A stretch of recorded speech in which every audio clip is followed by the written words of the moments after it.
भी होता है। तो हम देखते हैं कि इसमें कौन सा अच्छा है, कौन सा पार्ट अच्छा है, कौन सा पार्ट बुरा है।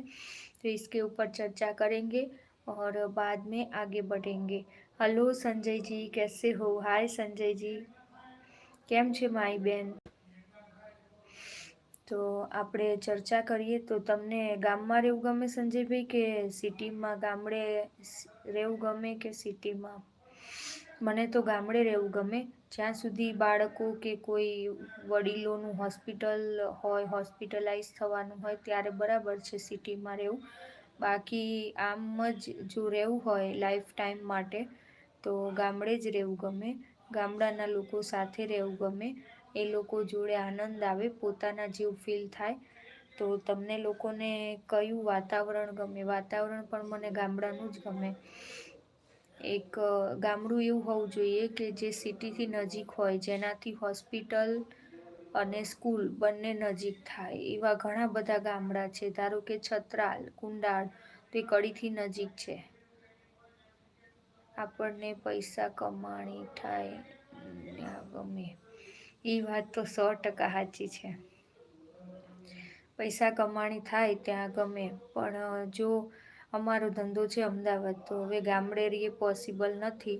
પણ હું નજીકના ફ્યુચરમાં એવું સેટ કરીશ કે જેનાથી ગામડું પણ હોય, ગામડે પણ રહી શકાય અને પૈસા પણ કમાઈ શકાય.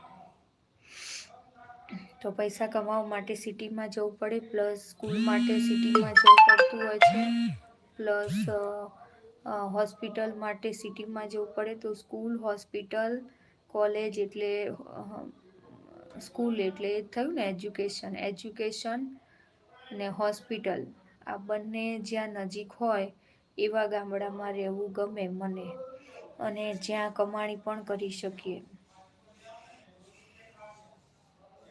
કાંક મેળવવા માટે કાંક ખોવું પડે, સાચી વાત છે, બહુ સાચી વાત છે. પણ મારે જમીન નથી, બાકી જમીન હોય ને તો ગામડા જેવી તો મજા જ નથી ક્યાંય. ત્યાંના વાતાવરણ, ત્યાંના માણસો, બહુ જ મજા આવે, આનંદ આવે, મન પ્રફુલ્લિત રહે. મન પ્રફુલ્લિત રહે એટલે સ્વાસ્થ્ય હેલ્ધી જ રહેવાનું. પણ એવું ગામડું ગમે જ્યાં એજ્યુકેશન ને હેલ્થ રિલેટેડ લાભ મળી શકે. સાચી વાત છે સંજયભાઈ, તમારે કાંઈક લેવું હોય તો કાંઈક ખોવું પડે, બહુ સાચી વાત છે. અને કમાણી વગર તો કાંઈ જ નથી. તો જ્યાં કમાણી થાય ત્યાં રહેવું ગમે. સાચી વાત, તમે એક જ લીટીમાં બધું કહી દીધું. મને બહુ જ ગમ્યું, સેટિસ્ફેક્શન થયું તમારા જવાબથી, અને મોજ આવી ગઈ આ ટોપિક પર ચર્ચા કરીને. હવે ફ્રેન્ડ્સ, કોઈ બીજું પણ જોડાયું છે. Hello friends, welcome to my YouTube family. Friends, કમલેશભાઈ પટેલ, જય ઉમિયામાં, જય ઉમિયામાં. કેમ છો કમલેશભાઈ? ક્યાંથી બોલો છો? Welcome to my YouTube family. Friends, તમે મારી ચેનલમાં જોડાવા માટે તમને વેલકમ છે, અને મારા લાઈવ સેશનમાં અને વિડીયોમાં જોડાઈ રહેવા માટે તમે મારી ચેનલને સબસ્ક્રાઈબ કરો, શેર કરો. ઊંઝા, ઓકે, ઊંઝા મારા એક ફ્રેન્ડ રહે છે, દરબાર છે એ લોકો, ઊંઝાની બાજુમાં ગામ છે ને ત્યાં રહે છે. ગામનું નામ નથી ખબર, અત્યાર સુધી અમદાવાદ રહેતા હતા. બહુ સારું ગામ છે ઊંઝા. માર્કેટ યાર્ડ છે ને ત્યાં અમે આવેલા એક વખત. ઊંઝા માર્કેટ યાર્ડ ભરાય છે ને પેલું કરિયાણાનું બધું, ત્યાં આખા ગુજરાતનું હબ છે. ત્યાં જીરું ને અજમો ને બધું ગુજરાતના ખેડૂતો બધા ત્યાં ફરવા માટે આવતા હોય, ત્યાં ઊંચા ભાવ મળે એટલે. તો ત્યાં આવેલા. કેમ છો કમલેશભાઈ? ઘરે બધા શું કરે?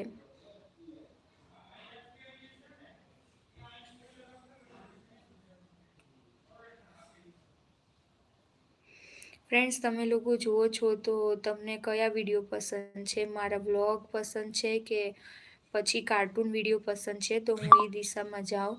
આજે તો મેં ગોગડીબેન અને આપણે જે બનાવ્યા છે ગંગુબેન અને ડેટિયાભાઈ, એમને એમના લગ્નના સરસ શણગારમાં તૈયાર કર્યા છે. એનો વિડીયો કાલે આવશે, તો તમે જરૂરથી જોજો. એ કાર્ટૂન વિડીયો બનાવું છું, હજી હું શીખી રહી છું. તો તમને કાર્ટૂન વિડીયો પસંદ છે કે પછી મારા ડેઈલી વ્લોગ, એ તમે મને